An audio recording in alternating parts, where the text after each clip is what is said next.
All right, we're going to do something a little bit different this time. You're going to be using HTML again pretty quick.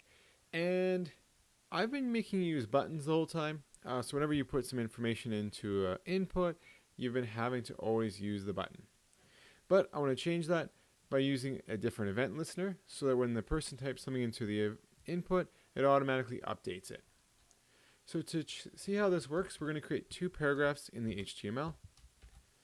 So our first one is just going to be enter your name. And then I'm going to have an input. I'll make that type a text. And what else do I need? I need an ID. So I'll call that name. Then I'm just going to close that tag. And then I'm going to make an empty paragraph tag with nothing inside of it. I will need an ID. I'm going to call it output. And then I need to close that tag. There we go. Okay, so I hit run. And it's not running. There we go. All right. So I typed some stuff in here. And it should work. Perfect. And what else do we want to happen? And you can see this other paragraph not working. So now we can go to the JavaScript. And we need to give this input box a event listener. So just like we'd add an event listener for a button, it's document.get element by ID. Now I named that input box name. So I want to add event listener. Now normally we've been using click when it's a button. I'm going to use change, meaning if there's a change in this input box, it is going to call a function. And I'm going to call it my output function. Hopefully this doesn't get too confusing because I'm using the same names for the function as well as the ID. But I need to define that, so I'm going to have to do a function output, not taking any parameters. So what do I want to happen whenever it detects there's a change? Well, I want to get whatever value is inside of here. So the first thing I'm going to do is do a document get element by ID. Again, we're going to do it for name. This time I want to take the value. Now I want to store that value somewhere. I'm going to store it in a new variable. So I'm going to do let input equals.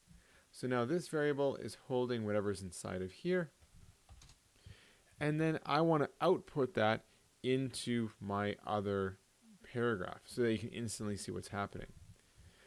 So I'm going to do a document dot, again, get element by ID. This one I called output. I believe I'll double check that here. So go to our HTML. Yes, my empty paragraph is output. And what I want to do is I want to change the inner HTML to be whatever I type in here. So right now, like I can just put testing just to make sure this is working. So whenever it detects a change here, it should say testing.